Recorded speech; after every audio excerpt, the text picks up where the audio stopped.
Hi Audistrians, good to see you guys again, alright? So, my name is Dr. J and we will be doing another topic in biology known as endocrine system, alright? So, let's get started. Now, you see, we have two systems which is nervous and endocrine. Now, the nervous system is a rapid acting system. The endocrine system is much more slower system. So, let me give you an example. What happens when you touch a hot kettle? Zap, your hand withdraws. Am I right?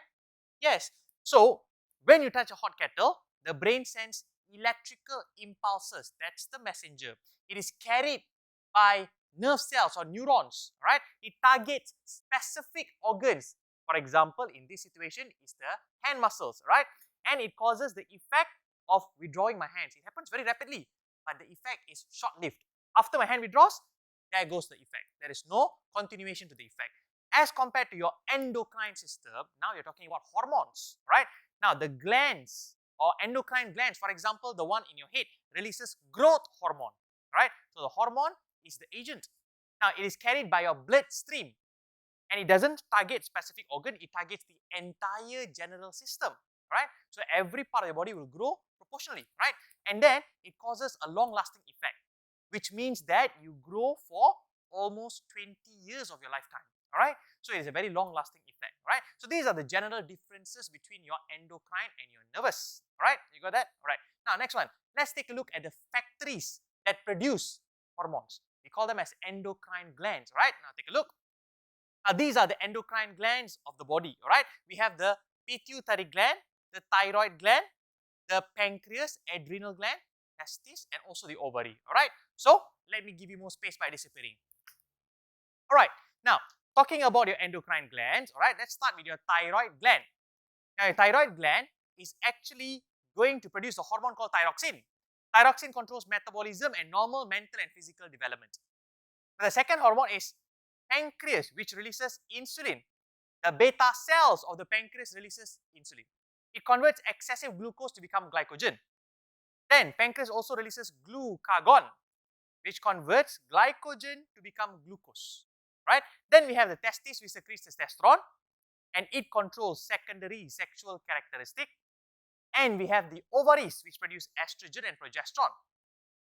Estrogen repairs and thickens the uterus wall, whereas progesterone, right, it thickens the uterus wall during menstrual cycle and also during child development. Right?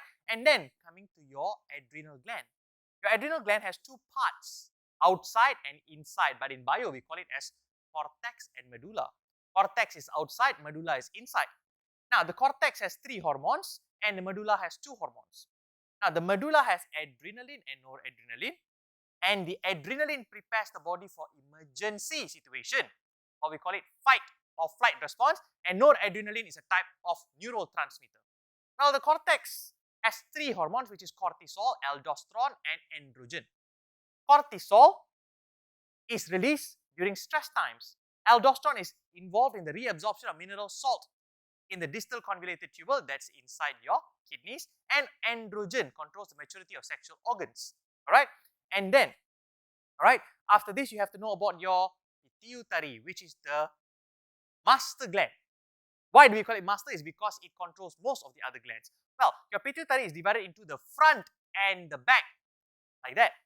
Now, the anterior pituitary gland, it has 6 hormones, which is follicle stimulating hormone, or FSH in short, adrenocorticotropic hormone, ACTH in short, thyroid stimulating hormone, TSH, luteinizing hormone, LH, prolactin, PRL, and growth hormone, GH.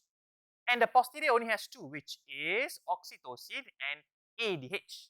All right, now let's take a look at the function. Follicle stimulating hormone stimulates the development of follicle in the ovary and testes. Adrenocorticotropic hormone stimulates the adrenal gland to secrete its own hormones. Thyroid stimulating hormone secretes thyroxine, or it stimulates the thyroid gland to secrete thyroxine. Luteinizing hormone stimulates ovulation. Prolactin stimulates the mammary gland to produce milk during pregnancy. And growth hormone controls growth, of course. And posterior pituitary gland, oxytocin and ADH. Oxytocin stimulates the contraction of the uterus during delivery and labor. That's when the baby is pushed out gradually, right? And ADH stimulates the water reabsorption in the kidneys. kidneys. All right. Now, next one. Endocrine disorders. All right. You can see endocrine disorders are disorders that takes place when you have too much or too little of a certain hormone. For example, all right. For example, lack or excessive secretion of growth hormone. What is it going to happen? You will see in a while's time. Second one, what if you have your pancreas are unable to produce insulin, right? And finally, what happens when you have overactive thyroid glands, right? So let's take a look. Now, first, when you have excess or lack of growth hormone, you suffer from gigantism, pituitary gigantism or pituitary dwarfism, okay? Now, when your pancreas are unable to produce insulin, you have to artificially inject insulin into your body to convert excessive glucose to become glycogen, right? This is quite common in our community, right? Next one is when you have a condition called hyperthyroidism, right? You have this kind of situation in which your thyroid gland will enlarge and become hyperactive, right? So these are the disorders of the endocrine system. Now, let's take a look at some SPM questions, right? Now, this question is asking you to name gland S and gland T. Gland S sits on top of the kidney and gland T is a famous gland. So what are the answers? Yes, adrenal gland and pancreas. So they are asking you to name one hormone coming from T. So when you talk about pancreas, of course, the most famous answer is going to be insulin. And what is the job of insulin? As I told you, it converts excessive glucose to become glycogen to be stored for future uses. All right. So that will be all for this topic, and I will see you very soon for another topic. All right. Stay tuned, guys, and see you soon.